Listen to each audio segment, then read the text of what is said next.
Why do I get uncontrollably angry? I have lots of patients that ask me this question, and in today's video I'm going to answer that for you. I'm going to tell you 5 ways that you can help to control this anger and help to stop it from happening in a natural way. So 5 natural ways you can stop anger, and also how to understand how does it happen so that we can prevent it from happening again. Welcome to the Chinese Medicine Podcast. This is the place where you can come to have Chinese medicine easily explained and to learn easy ways that you can help yourself at home with self-treatment kinds of things. So let's talk about anger. So now in Chinese medicine, this is one of the things that simply relates to one thing, not a ton of other things. So easy to understand, where Chinese medicine puts different emotions, relates them to different organs and elements. Now the element that relates to anger, including frustration, resentment, feeling like, I need to get me just desserts, just get irritated and frustrated, that kind of thing. It relates to the wood energy in our body. Now, not all anger is bad. We need anger for different purposes. We need anger to kind of motivate us to do some things. But you don't want to go around all the time being angry. And you certainly don't want to be at the mercy of an angry person, in the workplace, or for you to be an angry person in the workplace, or to be someone that's like uncontrolled anger. And sometimes we can find that has happened in our life, right? So a lot of patients come to me and they say, Maria, I just feel angry and I don't know how to stop it. I don't know why I feel angry. I don't really feel like I've got anything to be angry about. So how does it happen? How does this uncontrolled anger happen? Well, in a Chinese medicine sense, our wood element, our liver and our gallbladder energy, that's responsible for what we call a smooth flow of qi. So you might have heard this diagnosis before, Liver Qi Stagnation, and that is part of this wood element that I'm talking about. And one of the organs that's deeply associated with anger and frustration is your liver. So you might have even heard in Australia we have a saying called, oh, that person's got shit on the liver. It's nothing to do with Chinese medicine. It's just a saying, right? So even in that colloquial sense, like people can, understand that it kind of relates to that, right? They've got an angry liver. You might have heard someone say as well. So the idea of this free flow of qi is this concept of like, well, let's say you've got a river and it's full of water and it just sits there and does nothing. It doesn't flow. What happens? It becomes stinky. It becomes stagnant. It becomes stuck. And so debris builds up in it. Things can't flow freely. And often this kind of lack of free flow is associated with pain. It's actually a saying in Chinese medicine that says, where there's free flow, there's no pain. Where there's pain, there's no free flow. So you can't have a lack of the free flow without pain. And so sometimes, not always, but sometimes people get angry because they're in pain, or they're easy to anger because they're in physical pain. And that might be something that your acupuncturist could help with. But let's say you're not in physical pain, you might be in mental pain. You might have like a lack of free flow. You might not feel that your life is going as you'd like it to go. And sometimes we can find ourselves getting angry about things that are just really little things, because actually we're really angry or we're frustrated, or we've got a lack of free flow about other things in our life.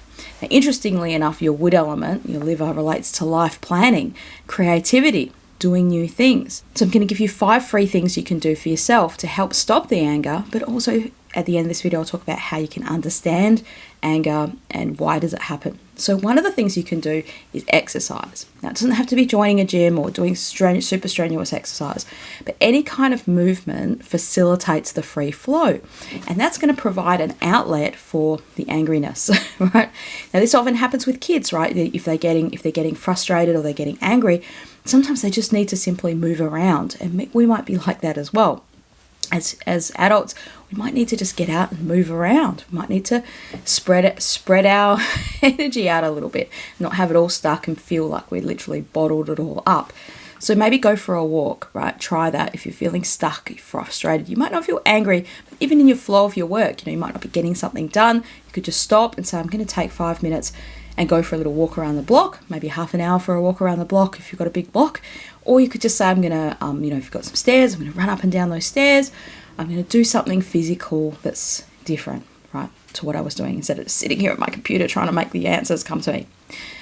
So exercise is good. Now, another thing that's really good for this is pungent foods. So pungent foods help to facilitate that free flow. So this movement, this expansion. Now, what are pungent foods? Pungent foods are things like garlic, ginger, coriander, lemongrass, parsley, things that smell aromatic. And they have a lifting, moving kind of nature in them. Now, some pungent foods like chili can be very spicy. So not all spices, but most of those spicy foods tend to be quite pungent. Now, you can mix things together, which you like. So it could even be pepper. In America, they call them peppers, but actual pepper, like as in pepper that you grind. It could be even capsicum and those kinds of foods. In Australia, we call peppers capsicum. So there's something free for you if you didn't know about that. So foods that kind of have an aromatic, moving nature are a lot of those spices, but also your fresh fruit and vegetables like your capsicum, like some things like tomato, like lettuce, that kind of stuff. They tend to have a more uplifting, lighter nature, and they tend to be good around those times. Now, obviously eat seasonally. Don't have too much raw stuff if it's not in summer or spring. If you're going into winter or autumn or fall, then have more warmer cooked foods. And so that's where you can have your curries and your spices and things like that. So the pungent natures of foods, a little bit of exercise or getting moving. And if you're an avid exerciser, you know what your limits are. So if you're already very active and you're quite fit, then you can go and do other exercise, different things. Do something that challenges you is the point. Another thing is exploring creativity. So that's an aspect that directly taps into that wood element, kind of helps it move, helps it spread. So doing something new, especially if it's springtime, these things are great for your liver qi and for your creativity, for that movement to promote the flow. And so to kind of stop anger. Now, sometimes we feel angry and frustrated because of a problem that's going on in our life, right? It literally is a problem and you just need to solve that problem. So you might think, well, these things aren't going to solve my problem, Marie, but they can help you kind of come to a solution by facilitating a flow, actually. And sometimes it can be hard if you've never tried this before. I know when I was younger, I used to think, no, I've got to sit here and solve it and just solve it. Not waste time doing these other weird things, go in a yoga class or go and doing these other things. But sometimes the solution more quickly comes to us when we are able to kind of do these other things. Now, you don't have to let those other things take over your life, take up heaps and heaps of time, but there is something beneficial when you find something that you are passionate about, that you're creative, that you love doing, that's empowering you. And there's something great for your wood element that's kind of coming from that, even though you might not find, whilst you're doing that activity, the solution may not come to you, but it's putting you in a position to be in the flow. So if you're finding that you're frustrated in your work, maybe not so much angry, but, just stuck, then doing some of these things before you want to get into that deep work, it can be helpful. So not necessarily doing a load of creativity exercises, but doing something physical, like doing that physical activity. It's going to burn off some of that excess stuck energy, and then you can sit down and kind of get some of your deep work or your more thought-provoking thinking kind of work done, especially when you need to concentrate on solving some problems. So before I get to the other two, I want to tell you about a course that I'm doing. It's about emotions. So if you're interested in learning about emotions, this is a 3-hour course. It's a mini course, and it's about discovering self-care through understanding all of our emotions and our relationships with the elements. So if you've enjoyed this video and you think, I like to, it's been good to know about how the wood element relates to anger, but what about joy? Happiness? What about overthinking? What about feeling sad? What about grief? All these different emotions that we have and how they relate to us. Worrying, anxiety, that kind of stuff. So we're going to talk about all those emotions and how they relate to the different elements and those interrelationships. And within that, I'll also give you some self-help stuff that you can use after the course to go away and kind of be thinking about that. So you can check out the link to that course below. Now, the last two things that you can do for stopping anger or to help free the flow of this qi, this wood element qi, this liver qi. One's going to sound a little bit strange maybe because you might not think this is not something I do, Marie. I'm not very good at it. But singing is something that's really good. Now, why is singing good? Because it facilitates the air through this area and it relaxes and helps to stretch out and use the diaphragm muscle if you do really big singing. So go and join one of those choirs, or if you're at your church or something, get involved in the singing. In a congregation, next time you go to a concert, really get involved in the singing, but also just sing in the shower, sing to yourself, and really just find your voice. It doesn't have to be anything. It's nothing to do with the notes being perfect. It's to do with you actually just doing that exercise of pushing that air through your lungs, and doing that thing will kind of help. So that's the second last one. The last one is laughing, right? Laughing is, we say, is the best medicine, right?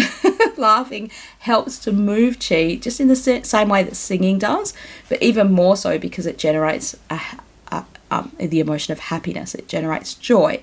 So when you have anger, it's sometimes hard to feel joy. It's hard to feel that love when you have really strong anger, and these two elements are related to each other. Wood generates fire. So if you've got this stuckness of wood and this frustration there, sometimes it can be hard to feel love. It can be hard to feel a sense of joy in your life. So if you do something that makes you laugh, it kind of cuts through that anger and that frustration and gives you a reprieve from it. It's like we need to laugh. We need to feel that release of our emotions. And so that can be one thing that can help in terms of using emotions to combat other emotions. So I hope you've enjoyed this video. I hope it's been useful and helpful to you. If it has, you can like and subscribe. Check out my course. I'd love to have you on it. It's coming up really soon. The dates are below. Maybe if you're watching this video much later, just check it out because I'll probably run it again. Something I'm super passionate about this year in 2022 is to create courses for people that are interested in knowing more about Chinese medicine and to really direct them at self-empowerment. So I hope that you're doing well, and I'll see you again on another video soon.